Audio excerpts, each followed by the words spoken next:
L'église locale Sébéco francophone de Kintambo vous invite à la grande croisade de prière, édition 2019.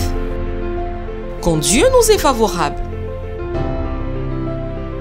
Du 12 mai au 9 juin, de 17h30 à 19h30.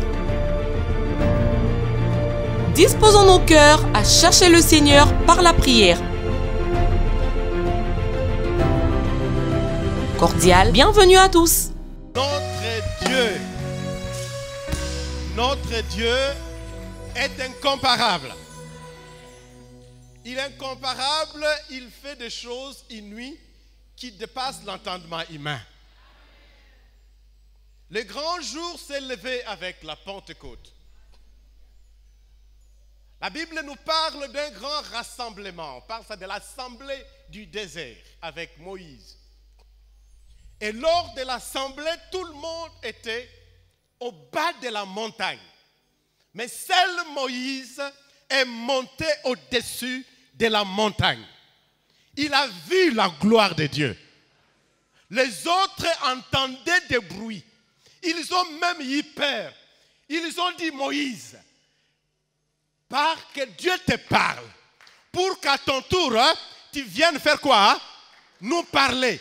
Nous ne supportons pas cela. Alléluia.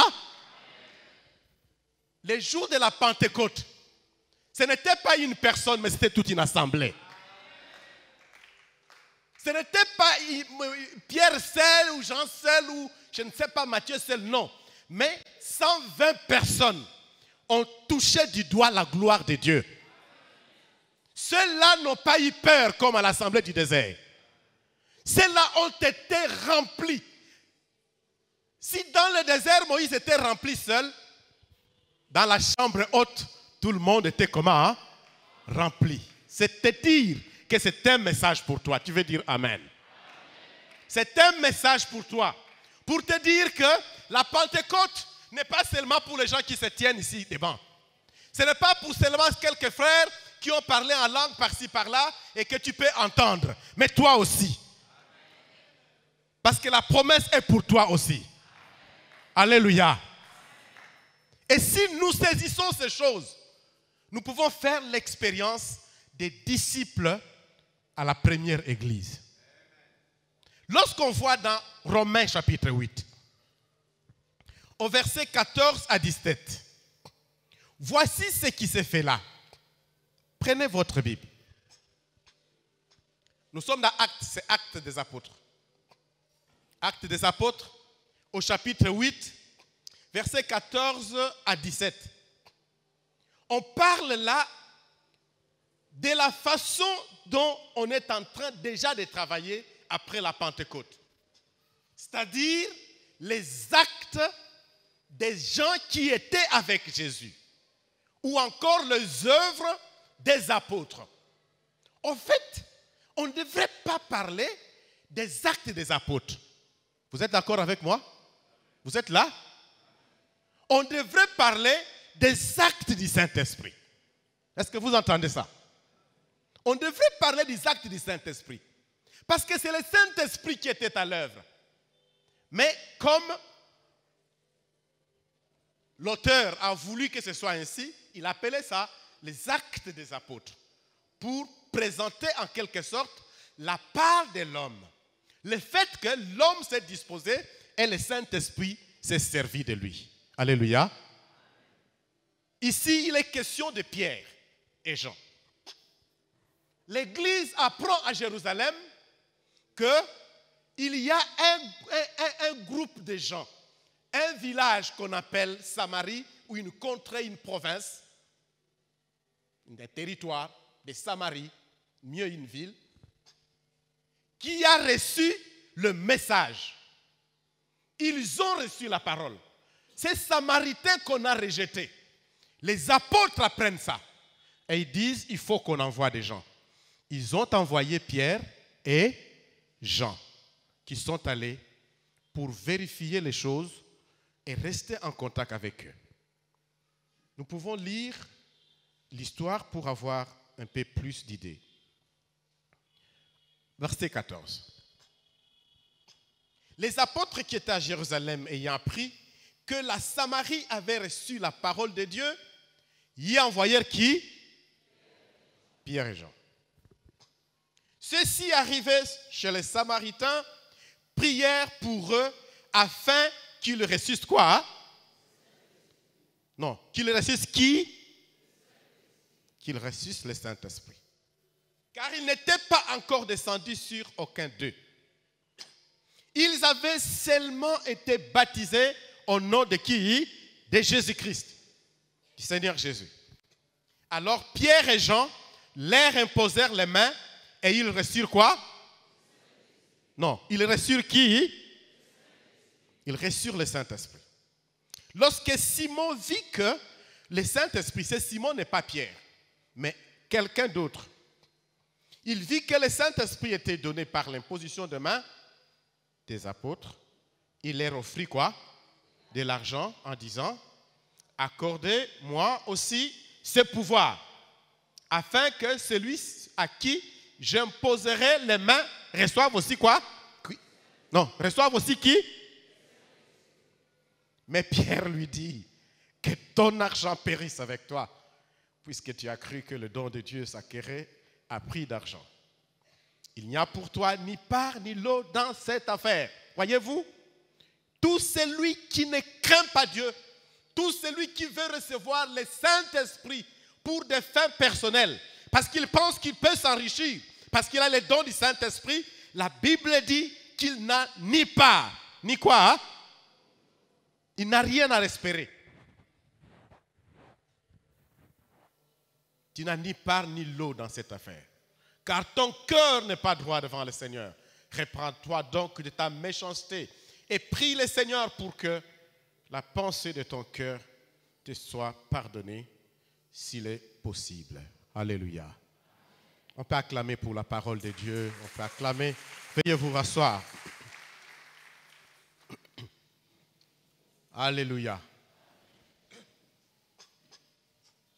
La faveur de Dieu et la Pentecôte. Faveur et Pentecôte. Faveur de Dieu et Pentecôte dans l'Église.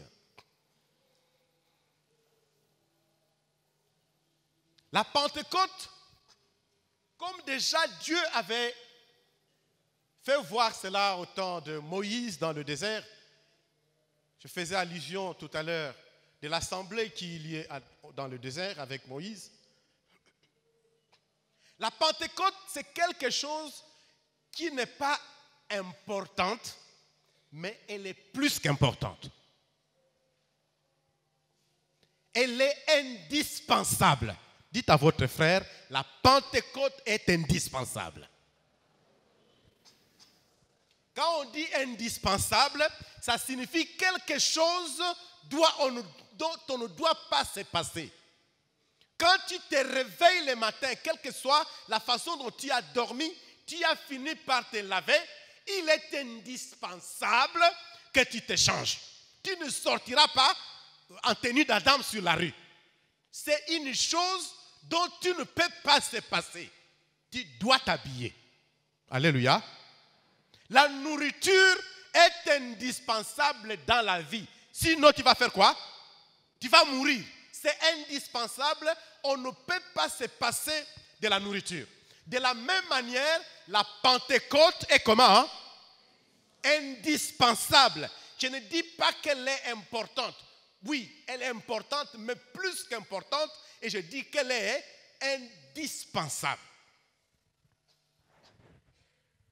Si tu te passes de la Pentecôte, tu passes à côté de la plaque. Tu n'es pas chrétien au vrai sens du mot. Tu as raté la meilleure des dons que le Seigneur Dieu a donné à l'univers. Le don du Saint-Esprit. Il y a deux grands dons en termes d'objets, à part Jésus, que Dieu a fait aux hommes. C'est la loi dans l'Ancien Testament et le Saint-Esprit dans le Nouveau Testament. Alors quand vous ratez la Pentecôte, quand vous ratez les dons du Saint-Esprit, vous ratez ce qu'il y a de meilleur. C'est comme si Dieu n'a jamais mis sa main sur toi. C'est comme si Dieu n'a jamais mis son héritage en toi. C'est comme si Dieu n'a jamais mis quelque chose de lui en toi. Lorsque le Saint-Esprit ne t'habite pas et ne te conduit pas. Pourquoi le Saint-Esprit est indispensable? C'est parce qu'entre autres, la Pentecôte pourvoit à plusieurs besoins, dont, je vais citer deux parmi tous ces besoins, la vie pour chaque chrétien, la puissance pour chaque chrétien, la vie pour l'Église, la puissance pour l'Église. Nous avons besoin d'être des chrétiens vivants et une Église qui est aussi comment? Vivante. Nous avons non seulement besoin d'être vivants, il ne faut pas s'arrêter au point d'avoir seulement la vie, mais il faut aussi savoir que nous devons aussi avoir quoi? La puissance. Parce qu'il y en a qui ont la vie, mais qui finissent parfois par tomber, par perdre bien de grâce. Mais lorsqu'on est puissant, on va bénéficier de l'accomplissement des promesses divines. On sera vainqueur. On va remporter des tas de victoires sur l'ennemi ou l'adversité. C'est avec raison que dans Jean chapitre 10, verset 10, Jésus-Christ a dit dans la deuxième partie, « Je suis venu afin que mes brebis aient quoi? Mes brebis aient la vie. » Jésus-Christ n'est pas venu pour autre chose. Le voleur ne vient que pour dérober, égorger et détruire. Mais moi, j'ai un objectif que je poursuis. Je suis venu afin que les brebis aient la vie. Et qu'elles soient comment? Dans l'abondance. Ça, c'est le projet de Dieu. C'est l'un des buts pour lesquels Christ est venu. C'est pour que tu aies la vie. Que tu ne sois pas mort.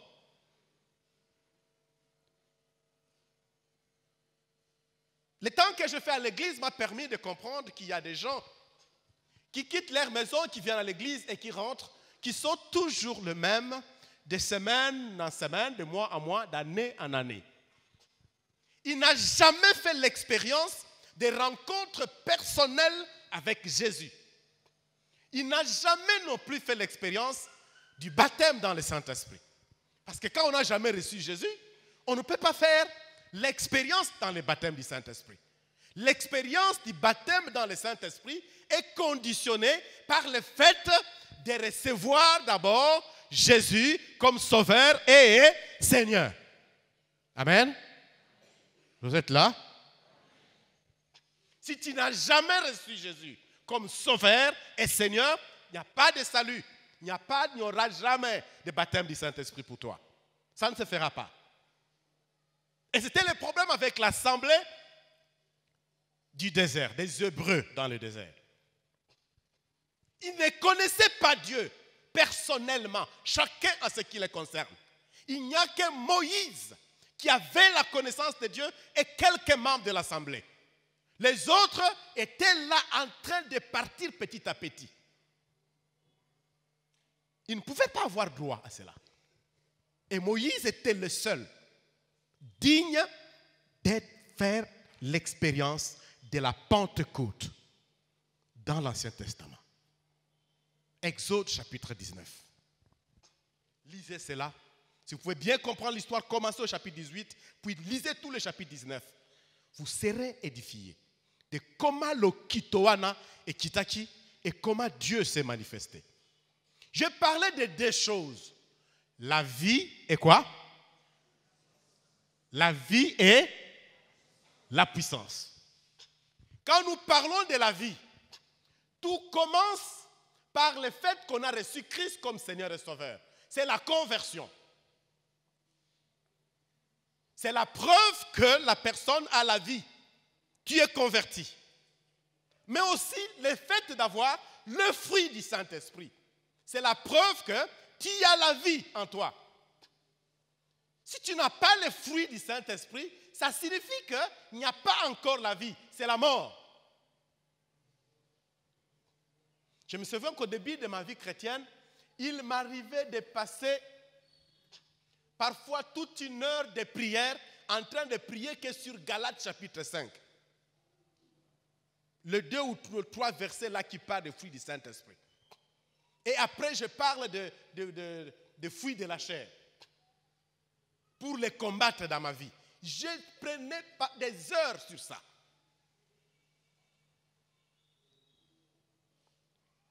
Mais on est aussi en vie. Une église est vivante.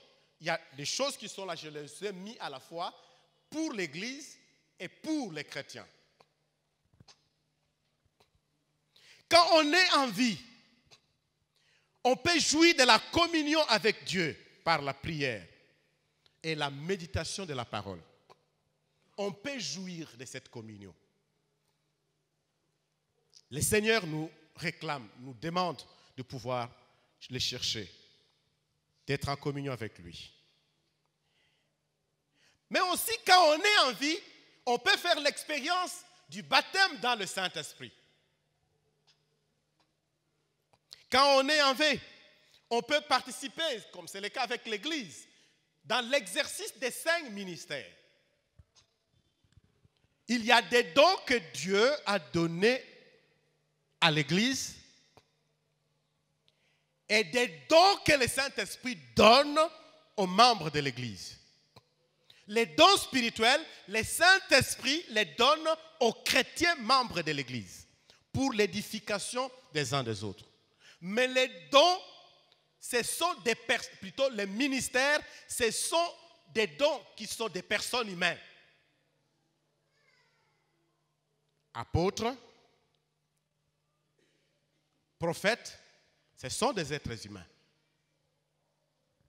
Ce sont les dons de Dieu pour l'Église et nous les appelons comment? Les ministères. Apôtres, prophètes, évangélistes, pasteurs et docteurs. Vous verrez que parmi ces 5 dons, les 3 premiers sont très ouverts à l'Église universelle, alors que les 2 derniers sont plus liés à l'Église locale. Le ministère d'apôtre n'est pas forcément lié à une église locale. C'est une bénédiction que Dieu donne pour le monde, pour toute une province ou toute une région donnée. Quand quelqu'un s'élève comme prophète, il n'est pas prophète d'une église. Un prophète n'est pas lié à une église. Quand on exerce le ministère des prophètes. Ce n'est pas lié à une église. Lisez dans toute la Bible, vous verrez comment tous ceux qui étaient prophètes ont exercé leur ministère. Il en est de même pour les évangélistes. Quand quelqu'un est élevé par Dieu comme un évangéliste, il n'est pas une bénédiction pour son église locale simplement. Mais il est une bénédiction pour toute une province donnée, pour toute une nation donnée, une contrée. Il peut être invité à tel endroit ou à tel autre pour annoncer la parole de Dieu. Alléluia. Ne soyez pas étonnés que nous puissions inviter les gens ici depuis des années, je me souviens, surtout depuis juillet 1997, nous avons commencé à organiser beaucoup de séminaires jusqu'à aujourd'hui et on invite des gens extérieurs. Ce sont des grâces que Dieu a données à d'autres et nous devons aussi profiter de leurs grâces parce que c'est la bénédiction que Dieu a donnée sur nous. Alléluia. Cela ne signifie pas que parce que tel est venu, tu dois le suivre. Comme un des pasteurs m'avait appelé. Je l'invite ici, il prêche. 2 semaines après, il m'appelle. J'ai reçu 4 membres de ton église qui sont venus chez moi. Je leur ai dit de vite rentrer chez toi. Moi, je dis, bon, c'est normal, ce sont des gens qui sont encore enfants. Ils n'ont pas encore compris. Alléluia. Un évangéliste que Dieu a élevé est une bénédiction pour plusieurs églises. Mais un pasteur, c'est une bénédiction pour son église locale. Alléluia. Un docteur est d'abord une bénédiction pour son église locale. Même si Dieu peut permettre aussi qu'il devienne l'enseignant de plusieurs. Parce qu'il peut devenir aussi un formateur par le fait qu'il enseigne les autres. Mais c'est lui-là qui est le spécialiste de l'église locale. C'est qui? C'est le pasteur. Et quand ces choses sont réunies, la liste n'est pas exhaustive, nous disons qu'il y a la vie dans l'église. Alléluia. Mais on ne doit pas se limiter à parler que de la vie. Mais il y a aussi un autre aspect qui est important, la puissance.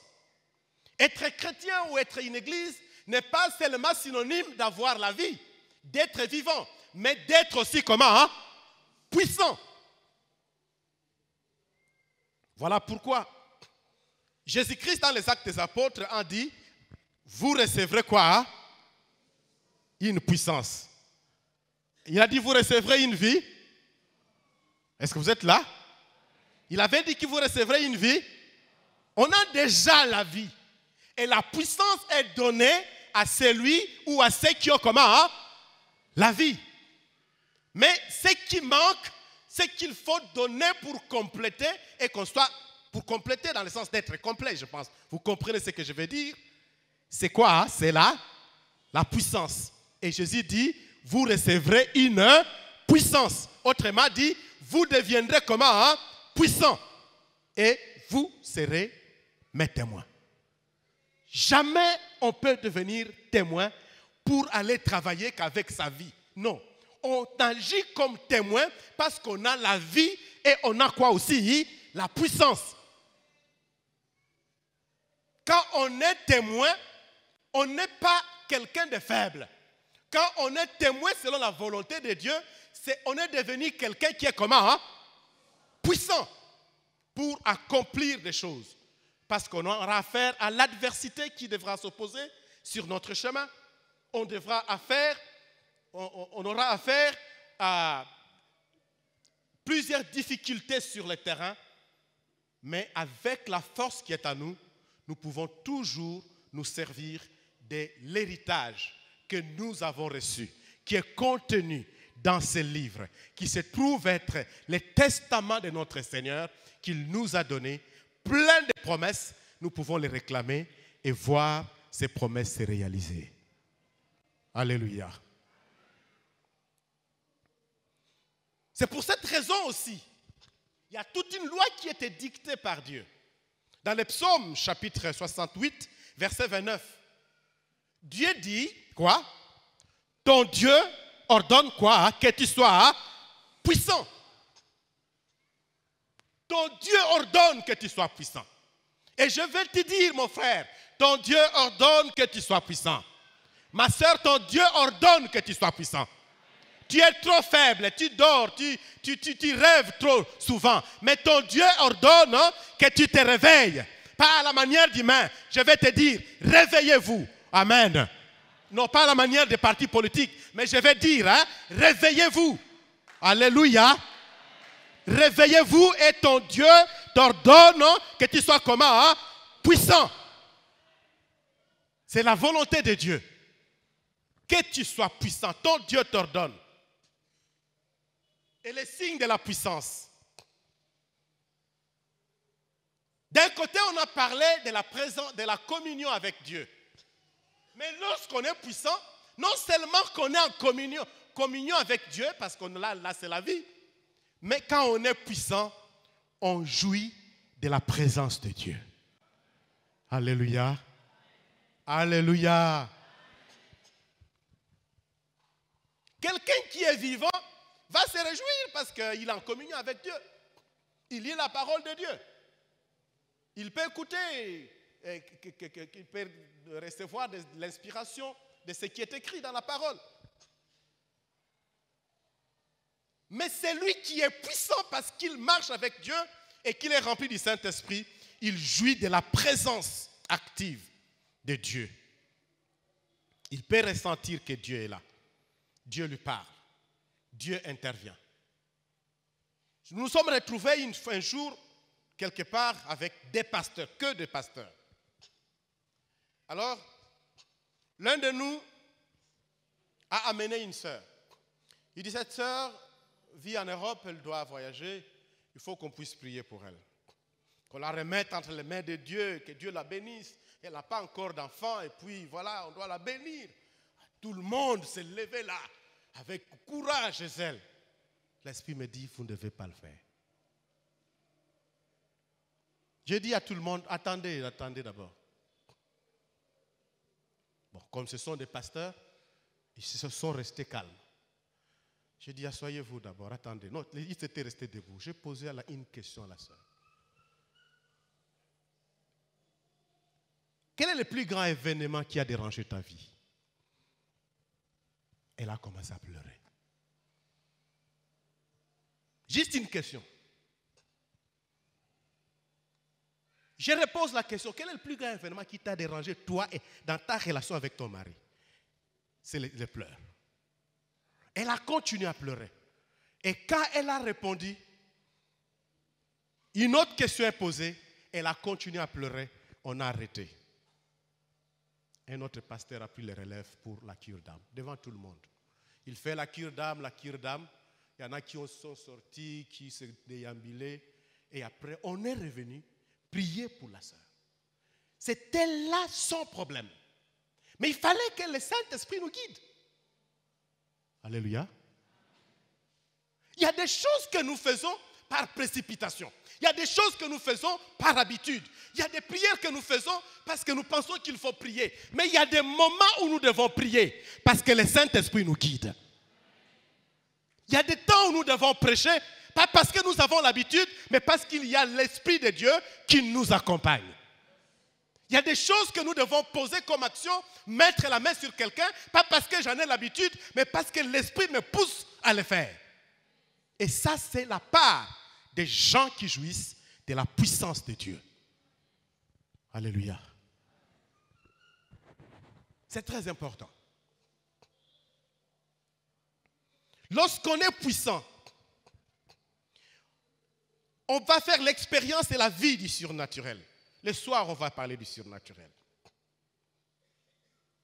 C'est-à-dire l'opération des miracles, des signes et des prodiges. Et je suis content que les gens aient proposé ce soir ce thème-là. Et le prédicateur qui viendra va s'atteler sur ce genre de choses. Le surnaturel. Ça, c'est le domaine de la puissance. Alléluia. C'est le domaine de la puissance. Tu peux avoir la vie. Tu peux voir Dieu exaucer ta prière. Parce que tu es son enfant. Parce que tu exerces la foi. Parce que tu jouis de sa communion. Mais le surnaturel, qui devient comme une manifestation permanente de l'action du Saint-Esprit dans ta vie et dans ton ministère, n'est que le domaine de la puissance. Alléluia. L'annonce de la parole de Dieu avec assurance.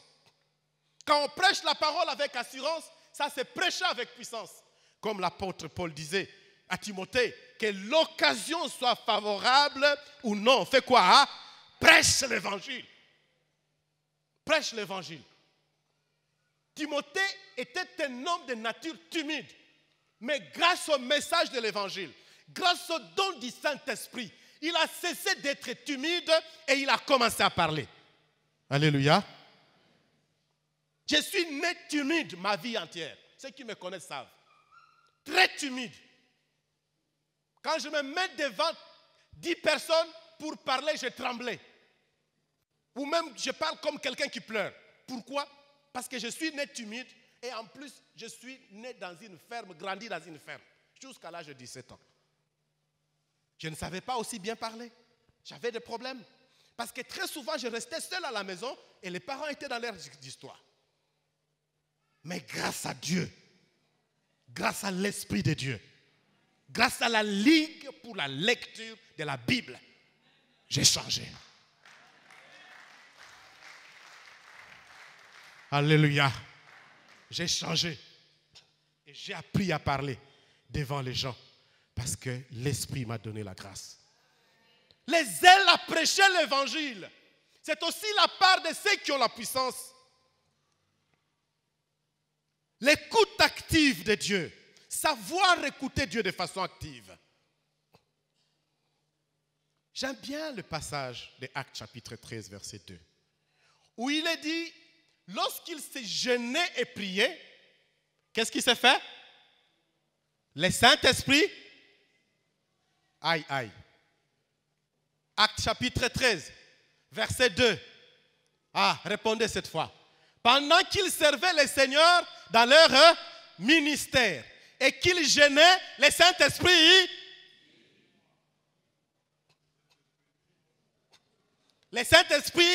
dit. Quand on dit que le Saint-Esprit dit, ça signifie quoi? Dire c'est quoi? C'est communiquer un message. Parler c'est quoi? C'est pas forcément communiquer un message. Parler c'est quoi? C'est dire, prononcer des mots par sa bouche. Si l'enfant n'avait qu'une année, ne parlait pas, il dit papa, papa, papa, papa. On dit quoi? Il commence à parler. Mais quand on commence, l'enfant devient maman de l'eau. L'enfant ne parle pas seulement, mais il commence à dire des choses. Alléluia. Quand on dit le Saint-Esprit dit, il communique un message. Que l'église des francophones soit une église où le Saint-Esprit parle. Que les chrétiens de l'église francophone soient ces chrétiens qui entendent la voix du Saint-Esprit. Le Saint-Esprit parle. Ma prière est que le Seigneur fasse de toi cet homme-là qui entend la voix du Saint-Esprit. Nous devons être des chrétiens et l'église qui entend la voix de qui? Du Saint-Esprit. Que le Saint-Esprit te parle. Même dans ta maison, que le Saint-Esprit te parle. Partout où tu vas, que le Saint-Esprit te parle. J'aime un prédicateur qui a dit quelque chose ici, en disant que Dieu te parle souvent par les rêves la nuit, parce que le jour, tu es trop distrait. Mais ma prière est que tu ne sois plus distrait le jour. Mais que même le jour ou que la nuit, le Seigneur soit en contact avec toi. Vous savez, quand on est en Christ, on va faire allusion un peu à cela. Quand on est en Christ et qu'on marche avec le Seigneur, qu'est-ce qui arrive dans notre vie? Nous pouvons être au marché, au marché central, ou à Gambela, au stade, là où les gens crient de toutes les façons. Mais le Saint-Esprit peut nous parler en ce moment-là.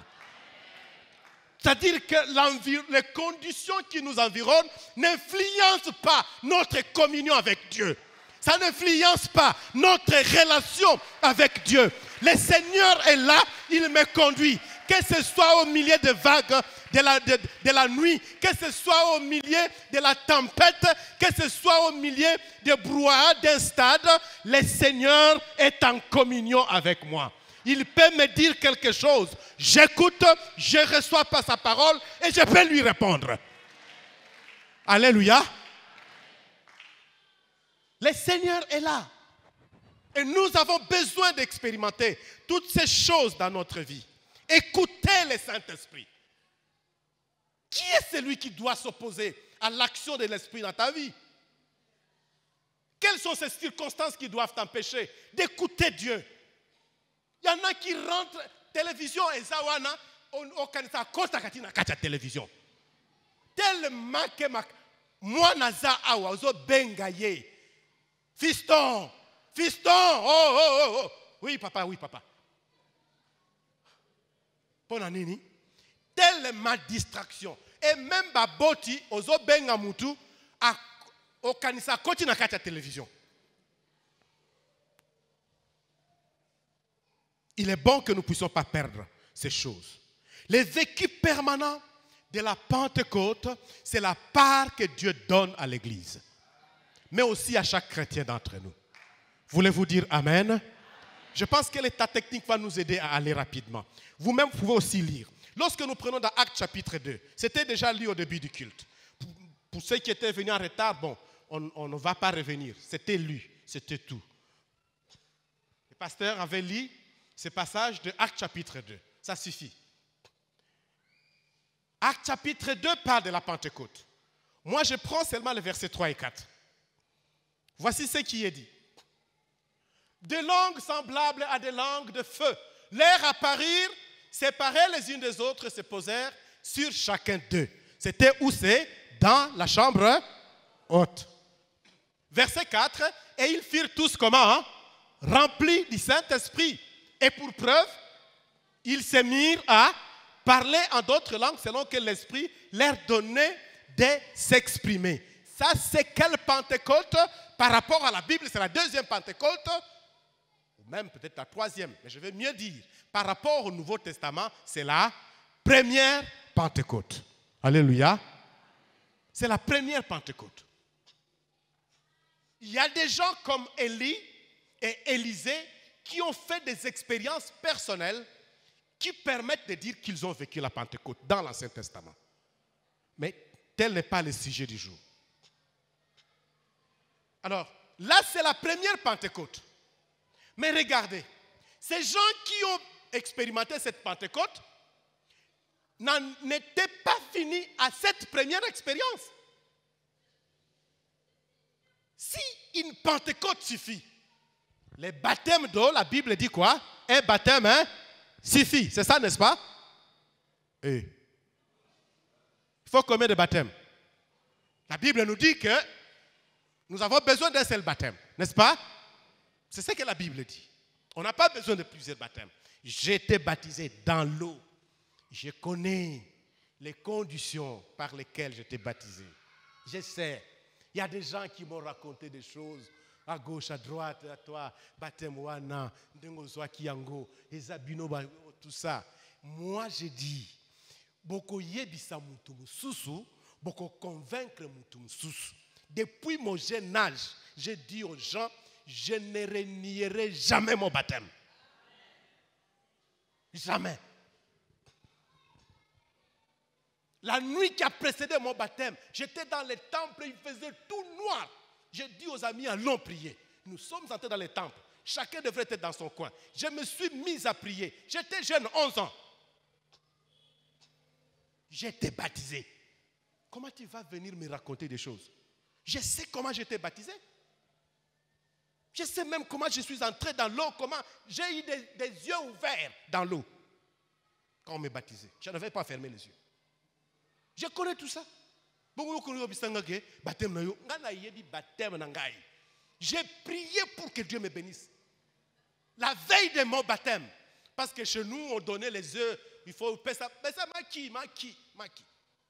Je suis rentré chez nous à la ferme pour chercher les œufs. Et je marchais, j'entends une voix qui m'appelle. Je ne vais pas vous donner, j'ai plusieurs noms. On m'appelle en ce nom-là. Alors, je dis oui, maman. C'était la voix de ma mère. Le soir, donc un jour après, parce qu'on a dormi à l'église, à la mission, quand je rentre, je lui dis, mais maman, pourquoi tu m'avais appelé ce jour-là, hier, à telle heure? Elle dit, non, je n'étais même pas allé là-bas. Moi, je suis allé travailler de l'autre côté. C'est pour la 4e fois qu'une voix surnaturelle ou une action surnaturelle entre en contact avec moi. Les 3 premières fois, j'ai vu Jésus. Une fois, j'ai dormi avec lui. Une autre fois, j'ai mangé avec lui. Il m'a appelé à mon nom, Normand. C'est la seule raison qui fait que j'ai gardé le nom de Normand. Mais comme Jésus m'a appelé Normand, yango na tika yango.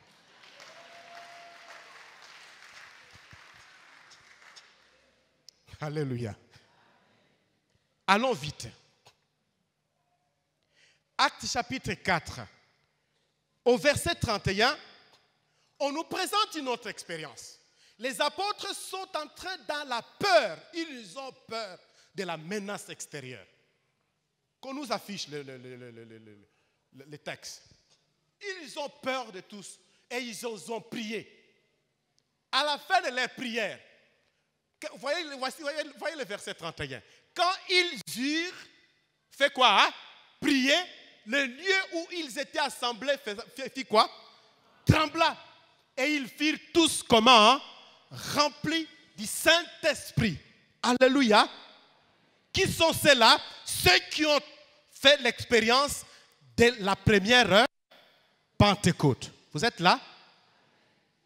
Ce sont ceux qui ont fait l'expérience de la première quoi? Pentecôte. Donc s'il y a déjà une Pentecôte ici à l'église francophone, il faut vivre Pentecôte.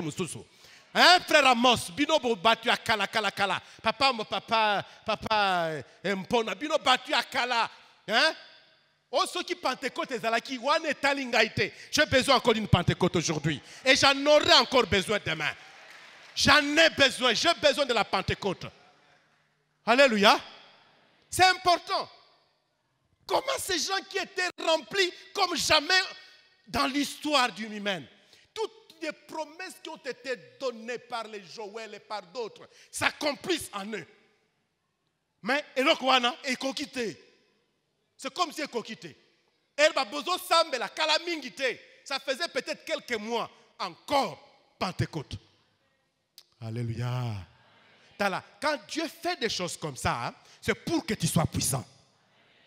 Quand on va d'une Pentecôte à une autre, ce n'est pas pour être quelqu'un qui est ballotté par les vents de doctrine. Tu sais, c'est quoi ça, être ballotté par les vents de doctrine? C'est être influencé par les enseignements. Tel a prêché ici, prédicateur, il faut landaye kaka. Au bandiko landaye, place à Zali, place à Sambelaka. Et roke kuna, comme un frère ici parmi nous, kuna, muto ya mona ki kaza extra, azui ba déception, a kimi, a zongi lisusawa, azui mususu akei. Finalement, frère Rango plutôt mona raïl susuti. Influencé par les vents de quoi? Des doctrines. Les vents des doctrines, c'est les vents des enseignements. Laissez-vous influencer et conduire par l'Esprit de Dieu. Laissez-vous enseigner par la parole. J'ai béni le Seigneur pour l'un des pasteurs extérieurs qui a prêché ici. Il s'est adressé à une sœur qui était là, qui est venue et lui a dit, reste ici. Alléluia. À toi aussi Dieu te dit, reste ici. Je suis serviteur de Dieu. Je te dis, fais quoi? Reste ici. Ne te laisse pas influencer par les vents de doctrine, mais reste dans la maison du Seigneur. Troisième Pentecôte, Actes chapitre 8, verset 17. Dans le passage que nous avons lu, là, on n'a pas vu la Pentecôte se faire comme à la première fois ou à la deuxième fois. Ici, les choses ont changé. Qui a dit à Paul, plutôt à Pierre et à Jean, qu'il faut imposer les mains pour que les gens reçoivent le Saint-Esprit? Jusque-là, et Salématé, et Yokanate. Mais ils sont allés à Samarie. Alors Pierre et Jean leur imposèrent quoi? Le main, et ils reçurent quoi? Troisième Pentecôte. Les deux autres Pentecôtes, ils priaient. Nzambeye moko atindi. Botonda. Je veux que mon église soit puissante. Alléluia. Soyez baptisés. Je veux que mes serviteurs travaillent et qu'ils puissent impacter le monde. Et les gens étaient remplis du Saint-Esprit. Au chapitre 10, on a toujours Pierre, verset 44. Il est allé à Jopé, chez un certain, comment on appelle? Corneille. Il arrive chez Corneille et c'est d'abord par révélation qu'il est allé là-bas. Dieu a ordonné qu'il aille. Et quand il est arrivé, il a prêché, il a parlé. Au verset 43, c'est les dernières paroles qu'il a prononcées. Tous les prophètes rendent de Jésus le témoignage que quiconque croit en lui, par son nom, il reçoit le pardon des péchés. Maintenant, Paul, plutôt Pierre, n'a pas imposé les mains. Ils ne sont pas en train de prier, mais ils sont en train de faire quoi? En train de faire quoi? Comme c'est maintenant. Comme Pierre prononçait encore ces paroles. Qu'est-ce qui s'est fait? Le Saint-Esprit. Alléluia. Le Saint-Esprit est descendu sur tous ceux qui faisaient quoi? Hein? Qui écoutaient la parole. Maintenant que tu écoutes, que le Saint-Esprit te saisisse au nom de Jésus. Que puisse le Christ souffler comme il a dit aux apôtres, je souffle sur vous, qu'il souffle sur toi et que tu reçoives une part qui ne te sera jamais ôtée. Alléluia. Alors qu'ils écoutaient, une écoute attentive est source de bénédiction. Alléluia. Et les sources de bénédiction. Quand on écoute attentivement, on suit la parole de Dieu, la faveur de Dieu est là et tu peux parler en langue, tu peux recevoir le don du Saint-Esprit et voir plusieurs manifestations de Dieu. Le dernier passage qui nous parle de la Pentecôte, là, ce n'est pas ceux qui ont vécu toutes ces autres Pentecôtes, mais il s'agit de Paul. Dans Actes chapitre 19, au verset 6, on parle aussi d'une autre Pentecôte. Là, Paul, on dit lorsque Paul leur eut imposé les mains, le Saint-Esprit vient sur eux et ils se sont mis à parler en langue, mais aussi à faire quoi? À prophétiser. Ailleurs, on parlait jusque-là que du parler en langue. Mais la grâce de Dieu qui était sur Pierre, non Paul, était telle que quand il a prié en imposant les mains,